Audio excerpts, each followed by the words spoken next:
The Friday edition of the Locked On NFL podcast comes with the excitement of a crazy Thursday night football game, but the sadness of also the passing of Demaryius Thomas. We're going to talk about the game, the unfortunate story involving Demaryius Thomas passing at the age of 33, and then we're going to get you our picks for the weekend. It's myself, Chris Carter, and your boy Q of Locked On Steelers and Locked On Raiders, bringing it to you every Friday here on the Locked On NFL podcast. Let's get this show started.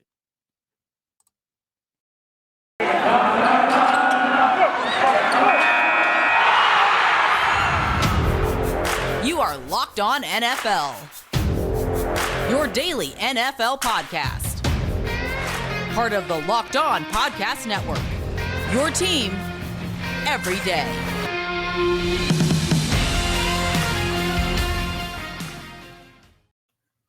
Hey everyone, it's the Locked On NFL podcast, bringing it to you on Friday. As always, are your co-hosts, myself, Chris Carter of Locked On Steelers, and your boy Q of Locked On Raiders. Q, how you doing, my man? Man, blessed. It is week 14. It's officially in the books. Thursday night football, a game that looked like it was going to be a stinker, turned into a fantastic action. So hopefully nobody turned the game off early, because if you did, you missed a hell of a game. I mean, it was just wild. As the guy covering it for the Steelers, I'm just going into halftime. They're down like what, 23-0 at the half, and they're just getting bullied out the gate. It's ridiculous. They get up to 29-0. You're just like, what are we even doing at this point? And then all of a sudden, here come the Pittsburgh Steelers. Ben Roethlisberger starts slinging the ball like he was at 32 instead of 39. He gets a touchdown. He does a touchdown to Najee Harris, then a touchdown, and then Najee Harris runs a touchdown. Then he throws a deep pass to James Washington, and then the Steelers get 2 picks in the second half. They keep them alive. Throws a touchdown to Pat Freiermuth, and then throws a great ball to Pat Freiermuth on the last play of the game. It was split 3 defenders, but Harrison Smith made a great play on the ball, breaking it up in the end zone and with it rolling away, and the Vikings hold on. Luke Braun and I were talking about this heading into this game, Q, about, man, what's going to happen when the only 2 teams that haven't beaten the Lions this year play each other? Well, we get a game like that. I didn't even think about it like that, but that's a great way to put it. And I'll say this, man. Again, I thought it was going to be an absolute stinker as the game got going. As you said, I mean, 29-0. I thought, well, maybe the rumors of Mike Tomlin not being around in Pittsburgh much longer, maybe they could come to fruition, because, well, this is not a very good performance, and maybe he just needs a change of scenery. And then all of a sudden, bada boom, bada bing, and Pittsburgh's right back in the game. And I thought, honestly, at the end, I thought they were about to tie it up. They didn't, as you mentioned, rolled out. It was a great pass by Big Ben. Looked like the play was going to be completed, but really good defense stopped it from happening in the end zone. But, man, what a performance. I'm glad that I never turned it off. And I'll tell you, I promise you, I'm not going to lie, I thought about turning it off multiple times and watching A Christmas Story, and I'm glad I didn't. I can save A Christmas Story for any time. Yeah, that's the other thing about this, is that like a lot of Steelers fans were ready to turn this out. But let me get back to that Mike Tomlin point that you just made, because there were the rumors that USC was considering him for a job, and he put those to bed by saying never say never, but never, and Right. putting the emphasis. He wants some, dog. I'll tell you right now, I'm not pounding the table for him and saying he needs to be the guy that goes and leads the silver and black, but I'll say this. Raider Nation wants him bad, dog. Everyone hits me, and they're like, Q, go get Mike Tomlin. Like I'm the one that's in charge of going to get him. You're the front office. Yeah. Don't shoot the messenger. I'm just telling you, Raider Nation wants Tomlin bad. I mean, most people want Tomlin. When I talk to Cody, who hosts Locked On Texans, he's like, we want Tomlin. But Right. Ampa, who hosts Jaguars, we want Tom. Everybody wants Tomlin. But here in Pittsburgh, there has been this notion for years. I mean, even back when he won the Super Bowl, that Mike Tomlin's not the guy. You need to get rid of him. And there's just been this urge to push him out the door. Meanwhile, he became the 4th fastest coach in NFL history to get to 150 wins. He has of all active coaches, the only one who has more Super Bowl wins than him is Bill Belichick. He's been able to keep the Steelers afloat. And here's the thing. This was a year where we knew the Steelers would be a bit shorthanded. And in this game, they lost TJ Watt. They lost Alex Highsmith. They already were missing Stephon Tuitt and Tyson Olulu. Of their front 5 that was supposed to be the key to their team, that front 5 was going to be the group that stopped everything and made everything else fine. 4 of them were out for most of this game, and they still found a way to hang in there in this game. They got plenty of problems. Sure, they gave up 200 yards on the ground to Dalvin Cook. That's inexcusable. Yeah, The that's offense huge. the offense didn't get started. Kendrick Green as a center looks like he's lost like a deer in the headlights. There's issues, but this is a team that's finding ways to fight through it. And I've said for years, Mike Tomlin, he's famously known for never having a losing season. And a lot of people that want him gone always say like, "Oh man, Mike Tomlin, he's never had a losing season. Well, if he finally has a losing season, then he has to go, right?" And I'm like, can he have a couple? Can he have Right, like a couple years where he naturally right. drafts at a higher position like Sean Payton did, like Andy Reid has, like every coach in the NFL has had at some point in time? Apparently he can't because people want him gone anyways. But I'll tell you, a lot of people that cover the Steelers, we always say the same thing like you're saying. If Mike Tomlin were to hit the streets, everybody would come calling. No doubt about it. He's a hell of a head coach. He's done great things with Pittsburgh, even when they've been down without Big Ben and, like you said, multiple guys being out and losing T.J. Watt. How many times have they lost T.J. Watt so far this year? I I mean, he's mean, been in and out of the lineup all season long, all and that's season long. after signing a big major deal. So, I mean, that it is what it is. Injuries happen. I'll say this though, as far as Pittsburgh goes, they have some maturity issues. Mr. Chase Claypool, he needs to Mm-hmm. mature. And I love the Mm-hmm. fact that Mike Tomlin called out the offensive line in the post game, talking about Mm-hmm. their JV. I love it, and that's what you get with Mike Tomlin, as you very well know. No nonsense. He's a football coach. He's not playing music at practice. I mean, he's locked in. And Chase Claypool, I know that there's multiple reasons they lost this game, but Chase Claypool, I look dead at him. Even trying to go down on the last drive and score, he gets a He first gets a down. first down. He's celebrating. What are you doing? What are you doing? And maturity's there. So for those who don't know what Q's talking about, after the Bengals game when they got destroyed, Chase Claypool was asked like, what might they do different at practice? He's like, we could play some music that might help people. And like Cam Hayward said, I ripped the speaker out of my wall when I heard that because I was just like, he was just so tired of it. And the Steelers said it straight, like trust me, I was at practice. There was no music being played. It was all all workmanship. And early in this game, you saw Chase Claypool. He gets a penalty because he's putting his finger in the other guy's face. Now, granted, the other guy was trying to take the ball from him, and the other guy was getting him, but he needs to not respond to those things. He needs to be mature, and he wasn't. And Mike Tomlin pulled him over here, talked to him like he was a little kid in church when he's messing up, and he's like, Right. and he did that, and then you saw him. He sat for a while, and then we came back. All of a sudden, he's making catches in tough traffic. He's fighting. He's getting up. And then in the moment, just when you think that maybe he's gotten his head on straight, he does that, and he's pointing for a first down when the clock is running out. I don't know if it would have given them enough time to run a second play after that Pat Freiermuth pass at the end, Right. but it's certainly, again, it's just something you can't have. But It's a you're bad right. look. It's a very bad look. But the Steelers, it is a maturity issue. You have some young guys who are mature. T.J. Watt, Alex Yeah. Highsmith, Minkah Fitzpatrick. You saw Minkah Fitzpatrick the entire game saying, "Rod, let's go, let's figure this out." Yeah. Yeah. But you see guys like Kendrick Green looking shell shocked at center. The whole offensive line as a whole just not getting it together. Granted, they're on their fifth left guard, but it wasn't just that position that was Right. having the problems. It was Trey Turner, the veteran, who was supposed to keep everyone together. Kendrick Green looking really bad. And then the defensive line, I know they're hurt up, but they were just getting bullied until I'd say the mid third quarter when that all stopped. That team has a lot to answer for. We'll see how they do. They get a long week now to see if they get some of these guys back from injury, and then they get the Tennessee Titans. They need to win that game if they want to have any hopes of making the playoffs. Q.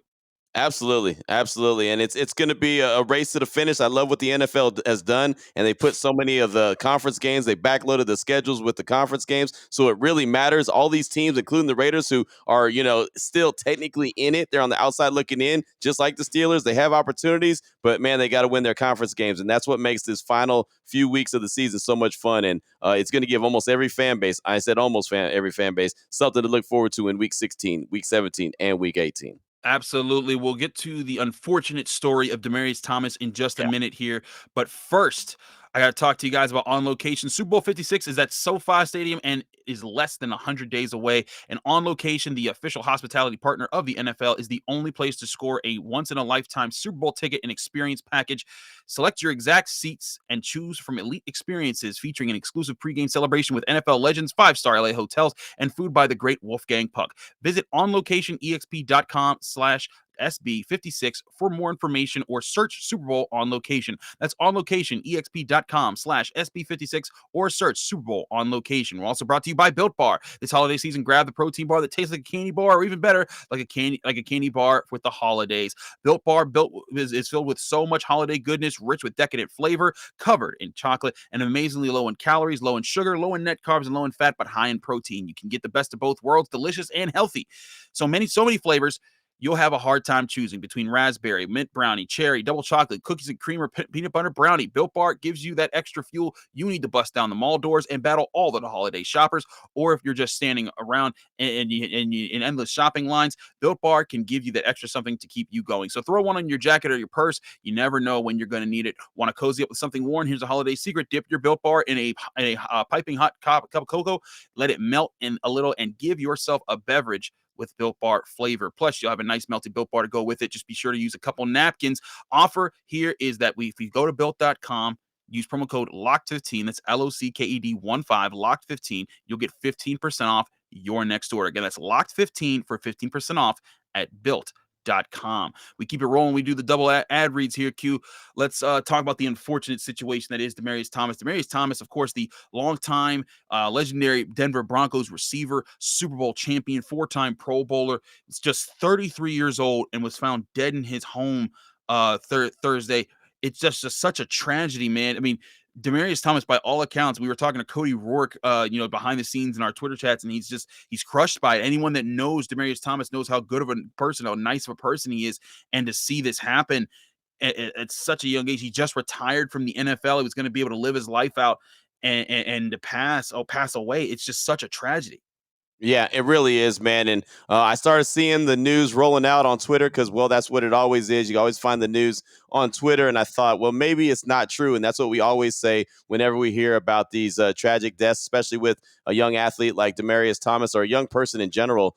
He was only 33, like you mentioned, and just unfortunate, man. And, I hadn't thought about Demaryius Thomas in a while, but just to see the outpouring from so many folks on social media, to see Dez Bryant, who came into the league the same year as Demaryius Thomas, be so emotional on Twitter and said that he talked to Demaryius all the time and he messes with him, and the fact that he was there for him. And for me, it sounded like and again, I'm reading Twitter, and I kind of know Demaryius Thomas' backstory and the situation with his mom, where she was in jail. His dad was in the military and had to get a job at an early age. Matter of fact, his mom saw him play football for the very first time when he caught that touchdown pass, that playoff game against the Pittsburgh Steelers. As a matter of fact, when Tim Tebow hit him on that in that 88-yard pass or whatever it was. I couldn't believe it. I couldn't believe Tim Tebow completed that pass, but he did. And Demaryius Thomas took it to the house. That was the first game his mom ever got to see him play because she had been incarcerated so long. And so to me, it felt like there was some mental health situation, especially when Dez Bryant said NFL, NFLPA,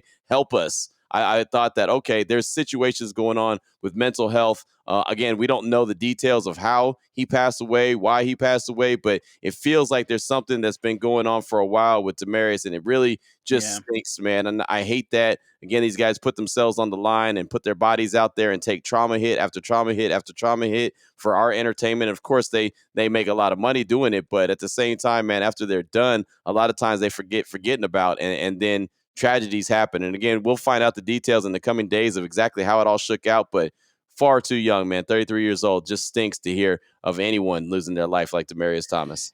Yeah, it's just, and it's part of what's scary about this game is that we see big hits, and the NFL is trying to outlaw big hits, and you see guys go back out there, and we think, man, they're like Dalvin Cook just ran for 200 yards. He had a separated shoulder just on Sunday, he shouldn't have been playing, but here he is going out there. You never know what this stuff does to your body, not just your joints when you're thinking about the guy's knees and legs, but what's going on up here in your brain. And we don't know what happened with Demaryius Thomas. We're still waiting on all the details. This is very fresh.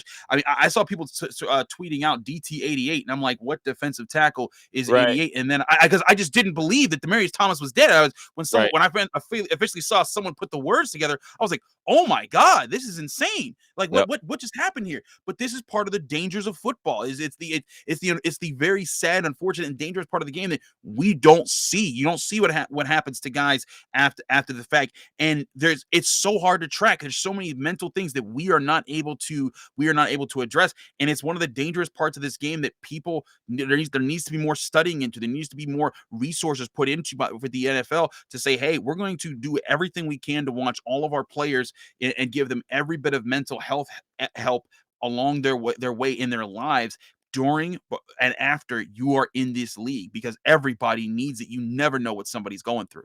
Ever. You never know. People could smile. Demaryius Thomas was a guy that was very quiet, but he smiled all the time. Everyone thought that everything was good. And there's a lot of people that walk this earth each and every day that put a big smile on, and you just think, oh, everything's great in that person's life, but you never really know what's going on upstairs. And you hear the phrase all the time, don't be afraid to talk. Don't be afraid to ask for help. Well, don't be afraid to ask someone if are they okay. You know what I mean? Like the moments like this always remind me to sometimes just check in on someone, even if they look like they're okay. Just, hey man, you doing all right? Everything good in your world? Hey, is there anything I can do to help? Just sometimes just asking that question might lead to something else. It might lead to say, you know what, I'm doing all right, but this is going on. Maybe just sometimes, man, people just need an ear and to help them out with whatever they're going through. So unfortunately, we get these kind of reminders when stuff like this happens, and we don't really exercise it enough. I'm guilty of that myself.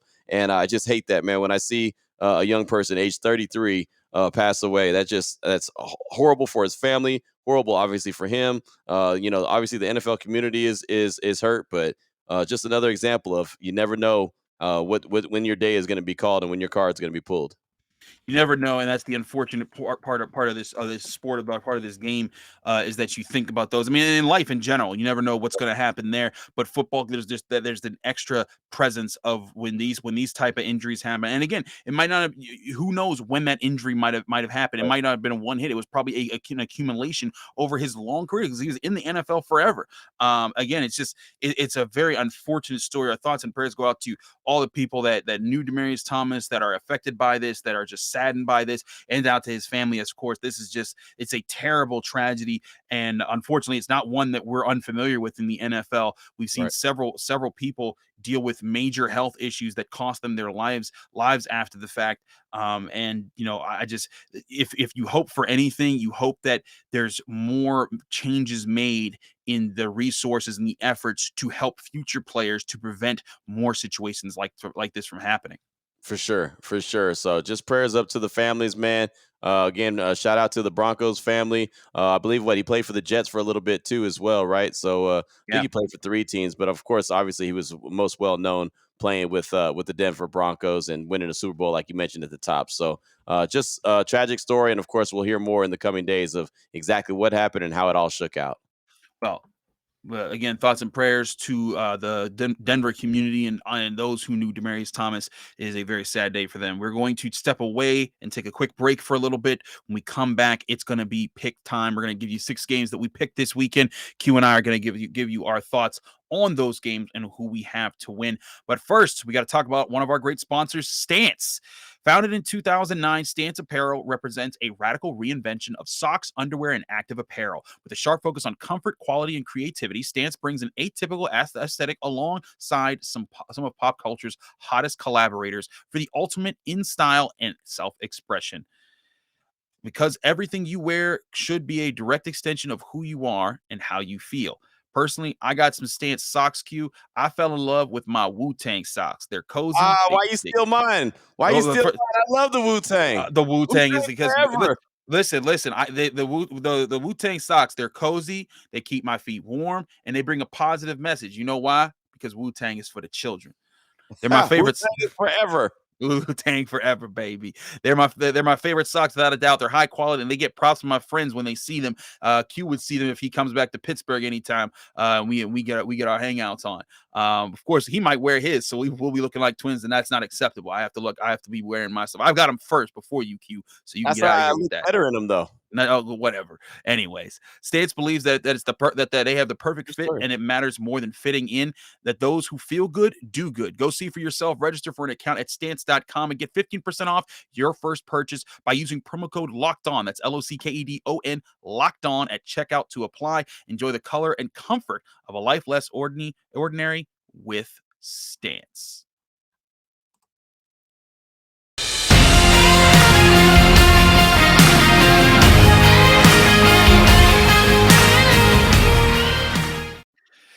Back here on the Locked On NFL podcast, I'm Chris Carter. He's your boy Q. We are rocking here. We're gonna pick 6 games for you that are going to be important. We got some really good games this weekend that I do want to get to here. First and foremost, AFC North showdown: the Ravens and the Browns. 8-4 for Ooh. the Ravens at the Browns. 6-6. Ravens coming off that tough loss to the Steelers last week. Browns coming off a bye week. They need to win to get back into a winning territory.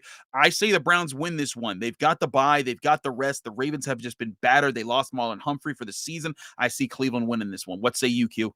I don't believe in either one of these teams, man. I really Yeah. don't. I just don't trust them. Lamar Jackson does not look like Lamar Jackson. He looks like a guy, and I've heard it kind of rolled out this way multiple times this week. He looks like a guy who is just drawing up plays in the sand and just trying to freelance it every time that he snaps the ball and hikes the ball. So I don't trust him, but I sure don't trust Cleveland, not because of Baker Mayfield, but just because of the total product. So I want to roll with the Browns in this one, but again, just don't trust them. So I'm going to expect Lamar Action Jackson to get back to being Action Jackson, and they're going to pick up a dub. So I'll roll with the Ravens in this one. Ooh, rolling with Baltimore. I see you. I see you. Now here's a game that you'll be covering: the 6-6 Raiders at the 8-4 Chiefs. Ooh. Raiders trying to fight through it, trying to wake back up in their season, but it's just a rough go for them. They've dealt with a whole lot this year. Meanwhile, the Chiefs defense out of nowhere went from being one of the worst units in the NFL to one of the best units late in the season. What's going on here? I got to stick with Kansas City. Yeah, this is one's going to be a tough one. The Raiders are so up and down, man. They're just, they're hot, they're cold, they're hot, they're cold, they're cold, they're hot. I mean, it's ridiculous. They come off a big performance against the Cowboys on Thanksgiving. Then all of a sudden they put in a no-show against the Washington football team at home, and now they got to travel to Arrowhead Stadium. I'm going with Kansas City on this one because, well, that's what my brain tells me. But I wouldn't be shocked if on Monday we're talking about, or Bo Brock is talking about, the Raiders upsetting Kansas City in Arrowhead. I wouldn't be shocked about it either. You never know with division matchups Right. in the NFL. Another division matchup and a historical one: the Cowboys at 8-4 at the 6-6 Washington football team. Tony Pollard got a foot injury, and Yeah. Zeke Elliott's already been dealing with a knee injury. I'm going with Washington. They're the hot hand right now. The Cowboys have not been putting together some complete performances. That alarms me for Dallas, and I think Washington at home, this is their chance to get a winning record. I think they do it this week. I didn't like the fact that Mike McCarthy said we're going to get this win and then move on to the next week. And I understand what he was saying. I don't like the way he said it. I mean, Yeah. I feel like he said it like he was just overlooking the Washington football team, who is not going to put up a lot of points, but they play some really good defense. But they are known to give up the big balls, the big plays. So Coop is back, CeeDee Lamb is back, Michael Gallup is back. If that offensive line could block worth of salt, maybe the running game won't be needed. Still, I don't like what Mike McCarthy said, so I think Washington should win this game. But I think because Cowboys have the opportunity to hit some big, deep plays, to especially to Coop and CeeDee Lamb, I think that's just going to be too much for the Washington football team. I don't think Taylor Heineke could compete blow for blow with the Cowboys. So I'm going to roll with Dallas in this one and snapping the Washington football team's current 4-game winning streak. It would be crazy to see that happen there. We'll see if it does.